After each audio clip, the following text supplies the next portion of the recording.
नमस्कार दोस्तों, ये हमारा कक्षा 11वीं का भौतिक शास्त्र फिजिक्स का सेट ए का अभ्यास प्रश्न पत्र है। आपको इस अभ्यास प्रश्न पत्र का फुल सॉल्यूशन इसी वीडियो में मिलने वाला है। तो यहाँ पर देख लीजिएगा, इस पेपर का पूर्णांक होने वाला 70 अंकों का, समय होने वाला 3 घंटे का। सबसे पहले आपको यहाँ पर कुछ निर्देश दिए गए, इन निर्देश को अच्छे से पढ़ लेना है। इनको पढ़ने के बाद इस पेपर का हमारा पहला क्वेश्चन पूछे जाने वाला है, सही विकल्प का चयन कर लिखिए। ये आपकी परीक्षा में 6 नंबर के सही विकल्प पूछे जाने वाले हैं। जैसे कि आपका पहला सही विकल्प दिया है, पहले में क्या पूछा है, निम्नलिखित में से प्रक्षेपकोण के किन जोड़ों के लिए 37 परास समान होगा। तो इसमें आपको लिखना होगा राइट उत्तर यहाँ पर ए वाला, ठीक है। इसके साथ आपका दूसरा दिया है, निम्नलिखित में से कौन से प्रकरण में वस्तु पर नेट ब्रायबल कार्यरत है। तो यहाँ पर दूसरे का आंसर लगा लीजिएगा। दूसरे में आपको लिखना होगा डी वाला, एक समान वृत्ति गति करती गेंद। इसके साथ आपका अगला दिया, यहाँ पर देख लीजिएगा, तीसरा आपका सही विकल्प दिया, किसी पिंड की किसी अन्य बिंदु के गुरुत्वीय प्रभाव के अंतर्गत गति का अध्ययन करते समय निम्नलिखित में से कौन सी राशि संरक्षित रहती है।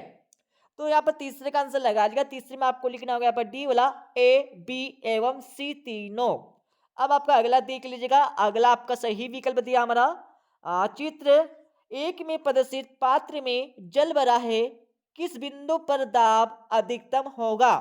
तो यहाँ पर छेटे का आंसर लगा लीजिएगा। छेटे में आपको लिखना होगा राइट आंसर, और हमारा जो तीसरा क्वेश्चन दिया था ना, इसमें आपको राइट उत्तर यहाँ पर लगाना होगा। यहाँ पर इसमें आपको डी वाला लगा लेना, ठीक है। इसके साथ आपका चौथा दिया है, ठीक है।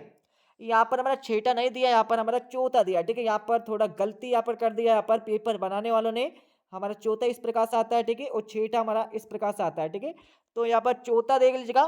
चौथे में आपको राइट आंसर लगाना होगा यहाँ पर ए वाला। उसके बाद आपका अगला देख लीजिएगा, 5 वाला आपको क्वेश्चन दिया, निम्नलिखित में से ऊष्मागतिकी अवस्था चर नहीं है। तो 5वें में आपको राइट उत्तर यहाँ पर लगाना होगा सी वाला, आंतरिक ऊर्जा। अब आपका छेटा देख लीजिएगा, निम्नलिखित उदाहरणों में कौन आवर्ती गति को निरूपित करता है। तो इसको उत्तर आप लगा लीजिएगा। इसमें आपको लिखना होगा यहाँ पर ए वाला, ए एवं वी, ठीक है। इसके साथ यहाँ पर अगला क्वेश्चन आपका दिया, क्वेश्चन 2 में आपको क्या करना है, खालीपन की पूर्ति करना है। ये आपकी परीक्षा में 6 नंबर के खालीपन पूछे जाने वाले हैं। जैसे कि आपका पहला खालीपन दिया, किसी 1 सेंटीमीटर भुजा वाले घन का आयतन खालीपन मीटर क्यूब के बराबर है। तो इसमें आपको लिखना होगा, पहले यहाँ पर खालीपन में आपको लिखना होगा 1 इंटू 10⁻⁻6 आपको लिखना है, ठीक है। अच्छे से लिख लीजिएगा। इसके साथ आपका दूसरा खालीपन दिया, यदि किसी वस्तु का वेग एक समान दर से बढ़ता है तो इसे एक समान खालीपन गति कहते हैं। तो दूसरे खालीपन का उत्तर लगा लीजिएगा। दूसरे में आपको लिखना होगा एक समान त्वरित गति, आपको लिखना होगा, क्या लिखना है, एक समान त्वरित गति आपको लिखना है, ठीक है। अच्छे से लिख लीजिएगा। त्वरित आपको लिखना है, एक समान त्वरित। अब आपका तीसरा दिया है, ग्रहों की गति संबंधित क्षेत्रफल नियम खालीपन संरक्षण नियम पर आधारित है। तो तीसरे में आपको लिखना होगा, तीसरे में क्या लिखना है, कोणीय संवेग संरक्षण, यहाँ पर लिख लीजिएगा। इसमें आपको तीसरे खालीपन में लिखना होगा कोणीय संवेग आपको लिखना है, ठीक है। इसके साथ ही यहाँ पर अगला देख लीजिएगा, आपका चौथा दिया है, वे पदार्थ जिन्हें तन्नित करके अत्यधिक विकृति पैदा की जा सकती है खालीपन कहलाते हैं। तो छेटे में आपको लिखना होगा, छेटे में क्या लिखना है, तन्य पदार्थ आपको लिखना है, तन्य पदार्थ आपको लिखना होगा यहाँ पर चौथे का खालीपन का उत्तर। इसके साथ ही आपका पांचवा देख लीजिएगा, किसी पदार्थ के एकांक द्रव्यमान के ताप में एकांक परिवर्तन के लिए आवश्यक उष्मा की मात्रा को खालीपन कहते हैं। तो पांचवी खालीपन में आपको लिखना होगा उष्माधारिता, आपको लिखना होगा उष्माधारिता, आपको यहाँ पर पांचवी खालीपन का उत्तर लगाना होगा। इसके साथ यहाँ पर हमारा छठा खालीपन देख लीजिएगा, विपरीत दिशाओं में गतिशील दो सम तरंगों की व्यतिकरण से खालीपन तरंगे उत्पन्न होती है। तो छठे खालीपन में आपको लिखना होगा अनुप्रस्थ, आपको लिखना है, अच्छे से लिख लीजिएगा। उसके बाद आपका अगला क्वेश्चन दिया हमारा क्वेश्चन 3 में आपको सही जोड़े का मिलान करना है। यहाँ पर सही जोड़े का मिलान कर लीजिएगा। कार्य ऊर्जा प्रमेय, इसमें आपको लिखना होगा यहाँ पर ए वाला, और अप्रत्याशित संगत, इसमें आपको लिखना होगा यहाँ पर जी वाला, बल आघूर्ण, इसमें आपको लिखना होगा यहाँ पर ई वाला आपको लिखना है, ठीक है। इसके साथ आपका कोणीय संवेग, इसमें आपको लिखना होगा यहाँ पर डी वाला। इसके साथ यहाँ पर एक परमाणुक गैस में आपको लिखना होगा ए वाला, और बहु परमाणु गैस में आपको लिखना होगा यहाँ पर सी वाला, ठीक है। इसके साथ यहाँ पर अगला क्वेश्चन देख लीजिएगा, क्वेश्चन 4 दिया। क्वेश्चन 4 में आपको क्या करना है, एक वाक्य अथवा एक शब्द में उत्तर देना है। तो आपका पहला दिया, किसी गतिमान वस्तु का तात्क्षणिक वेग उसके औसत वेग के बराबर कब होता है। तो इसमें आपको लिखना होगा, इसका आंसर तो हमें पता नहीं है, तो आपको स्वयं यहाँ पर फाइंड मतलब ढूंढ लेना आपकी किताब से।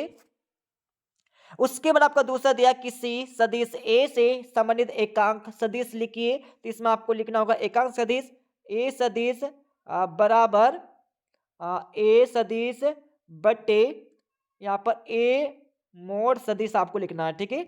इसके साथ ही आप पर हमारा तीसरा देख लेगा, किसी तन्य तार में संग्रहित प्रत्याश स्थितिक ऊर्जा का सूत्र आपको लिखना होगा। तो यहाँ पर तीसरे का आंसर लगा लेगा, तीसरे में आपको लिखना सूत्र लिखना है, ठीक है। तो स्प्रिंग की प्रत्याश इसलिए ऊर्जा बराबर आपको इसका उत्तर मिल जाएगा इस वीडियो क्लास में। आपका चौथा दिया है, विकिरण विधि से उष्मा की हानि कम करने के लिए भोजन बनाने के बर्तन को किस प्रकार डिजाइन किया जाता है। तो इसका उत्तर भी आपको स्वयं फाइंड कर लेना। पांचवा आपका दिया है, सरल आवर्त गति करते किसी कण के विस्थापन और त्वरण में आपको संबंध बताना है। तो इसका उत्तर लगा लीजिए, इसमें आपको लिखना है ये आपको लिखना है, ठीक है, अच्छे से लिख लीजिएगा। इसके साथ यहाँ पर अगला दिया हमारा देख लीजिएगा, क्वेश्चन 5 दिया है। क्वेश्चन 5 में आपको सत्य असर बताना है। तो यहाँ पर डबल डबल आ गए के यहाँ पर देख लीजिएगा, सत्य असर आपको बताना है, ठीक है।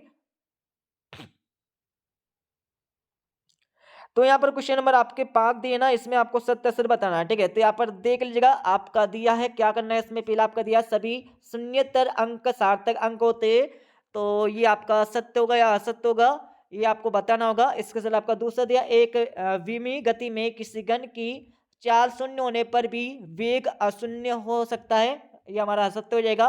और पहला हो जाएगा आपका सत्य। तीसरा आपका दिया, निर्जीव पिंड की भांति सजीव जिससे मानव को भी त्वरित करने के लिए बाह्य बल की आवश्यकता होती है, बिल्कुल होती है, यहाँ पर सत्य हो जाएगा।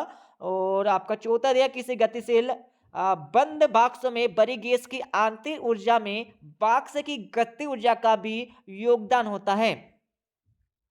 क्या पूछ यहाँ पर देख लीजिए, किसी गतिशील बंद बाक्स में बड़ी गैस की आंतरिक ऊर्जा में, आंतरिक मतलब अंदर की ऊर्जा में बॉक्स की गति ऊर्जा का भी योगदान होता है, बिल्कुल होता है जनाब यहाँ पर, ठीक है। इसके साथ ही यहाँ पर सत्य हो जाएगा। और पांचवा दिया हमारा, गैसीय माध्यम का घनत्व बढ़ने पर ध्वनि की चाल बढ़ जाती है, मतलब गैसीय माध्यम का घनत्व बढ़ने पर ध्वनि की चाल बढ़ जाती है, ये हमारा सत्य होगा या असत्य होगा। तो यह भी हमारा सत्य हो जाएगा, ठीक है। इसके साथ ही आप अगला देख लीजिएगा, छठा क्वेश्चन दिया जो आपकी परीक्षा में 2 नंबर का आने वाला है। तो इनके आंसर आपको मिल जाएंगे इस वीडियो के लास्ट में, ठीक है।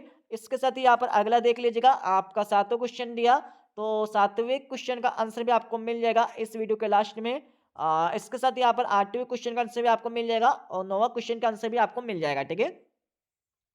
10वें क्वेश्चन का आंसर भी आपको मिल जाएगा। सबसे पहले आपको क्वेश्चन को अच्छे से पढ़ लेना है। 11वां क्वेश्चन आपका दिया, 12वां क्वेश्चन आपका दिया, ठीक है। और 13वां क्वेश्चन आपका हो जाएगा। 13वें के बाद आपका 14वां क्वेश्चन दिया, 14 के बाद यहाँ पर 15वां क्वेश्चन, 16वां क्वेश्चन आपको हो जाएगा, ठीक है। 16वें के बाद यहाँ पर 17वां क्वेश्चन दिया आपका, 17वें के बाद यहाँ पर 18वां, 19वां, पूरा 19वां क्वेश्चन अच्छे से पढ़ लीजिएगा, ठीक है, समझ लीजिएगा आपको। और इसके साथ ही यहाँ पर 20वां क्वेश्चन आपको हो जाएगा। 20वें क्वेश्चन के बाद यहाँ पर 20वें क्वेश्चन का आपको अत्य वाला क्वेश्चन दिया है। इसमें क्या करना आपको, पृथ्वी की कक्षा में गतिशील किसी उपग्रह की कुल ऊर्जा के लिए व्यंजक आपको स्थापित करना है। अब मैं आपको इस पेपर का फुल सॉल्यूशन आपको बता देता हूँ। हाँ, तो अब आंसर लगाते जाइए। जिसका आपका पहला क्वेश्चन पूछेगा तो सही विकल्प वाला, तो सही विकल्प का आंसर लगा लेगा। पहले में आपको लिखना होगा यहाँ पर ए वाला, और दूसरे में आपको लिखना होगा डी वाला, तीसरे में आपको लिखना होगा यहाँ पर डी वाला, और चौथे में आपको लिखना होगा यहाँ पर ए वाला, ठीक है। इसके साथ ही यहाँ पर 5वें आपको लिखना सी वाला, और 6ठे में आपको लिखना है यहाँ पर ए वाला लिखना है, ठीक है। अब यहाँ पर क्वेश्चन 2 के आंसर लगा लिया। क्वेश्चन 2 में आपको खाली उनकी पूर्ति करना है। तो पहले का आंसर आपका दिया, दूसरे का आंसर, तीसरा, चौथा, 5वां, 6ठा, ठीक है। इसके साथ ही यहाँ पर हमारा क्वेश्चन नंबर 3 के आंसर लगा लिया। क्वेश्चन 3 में आपको सही जोड़ का मिलान करना है। तो यहाँ पर सही जुड़ का मिलान आपको दिया हुआ, अच्छे से देख लीजिएगा, ठीक है। और ये हमारा क्वेश्चन नंबर 4 का आंसर हो जाएगा। तो क्वेश्चन 4 का पहले का आंसर आपको स्वयं फाइंड करना है, दूसरा का आंसर आपको दिया, तीसरे का आंसर आपको दिया, ठीक है। और इसके साथ ही यहाँ पर हमारा चौथे का आंसर आपको स्वयं फाइंड कर लेना है, और 5वां का उत्तर आपको मिल जाएगा, ठीक है। अब यहाँ पर अगला क्वेश्चन देख ले। चौथे क्वेश्चन का आंसर हमने आपको बता दिया था, मतलब 5वें क्वेश्चन का आंसर, जिसमें आपको सत्य सत्य लिखने के लिए बोला गया था। तो ये आपका देख लीजिएगा, ये हमारा हो जाएगा, ये हमारा हो जाएगा यहाँ पर 7वें क्वेश्चन का यहाँ पर 8वीं वाले का आंसर हो जाएगा। ठीक है, अच्छे से याद कर लीजिएगा, लिख लीजिएगा। और ये हमारा हो जाएगा यहाँ पर 8वें क्वेश्चन का आंसर। 8वीं के बाद यहाँ पर देख लीजिएगा, ये हमारा हो जाएगा 9वें क्वेश्चन का उत्तर। ठीक है, 9वें के बाद ये हमारा हो जाएगा यहाँ पर वीन का विस्थापन नियम आपको लिखना था। ठीक है, इसका उत्तर आपको दिया। और इसके साथ ही यहाँ पर अगला क्वेश्चन दिया हमारा, रुद्धोष्म प्रक्रिया किसे कहते हैं, इसका उत्तर आपको पूरा ऊपर से लेकर नीचे तक दिया गया। ठीक है, अच्छे से लिख लीजिएगा। इसके साथ ही मैं आपको अगले क्वेश्चन का आंसर बता देता हूँ। यहाँ पर 6ठी क्वेश्चन का आंसर लगा लीजिएगा, हमारा यहाँ ऊपर से लेकर नीचे तक हमारा 6 वाला क्वेश्चन का आंसर हो जाएगा। ठीक है, और इसके साथ ही यहाँ पर हमारा 11वें क्वेश्चन का आंसर देख लीजिएगा, ये हमारा 11वें क्वेश्चन का आंसर हो जाएगा। 11वीं के बाद यहाँ पर हमारा 12वीं क्वेश्चन के यहाँ पर 8वीं वाला का आंसर मिल जाएगा। ठीक है, और इसके साथ ही यहाँ पर हमारा 13वें क्वेश्चन का आपका 8वीं वाला का आंसर मिल जाएगा। और ये हमारा 14वें क्वेश्चन का आंसर आपको देखने को मिल जाएगा। ठीक है, अच्छे से लिख लीजिएगा। और ये हमारा 15वें क्वेश्चन का आंसर आपको दिया। और ये हमारा 16वें क्वेश्चन का आंसर आपको मिल जाएगा। ठीक है, 16वें के बाद यहाँ पर हमारा 17वें क्वेश्चन का आंसर आपको दिया। 17वें के बाद यहाँ पर हमारा 18वें क्वेश्चन का आंसर आपको दिया। 18वीं के बाद यहाँ पर 19वें का आंसर आपको दिया। ठीक है, और ये हमारा 20वें क्वेश्चन का उत्तर पूरा का पूरा हो जाएगा। ठीक है, तो पूरा का पूरा सोल्यूशन हमने आपको बता दिया है। ठीक है दोस्तों, मिलते हैं अगले वीडियो में। जब जय हिंद, वंदे मातरम।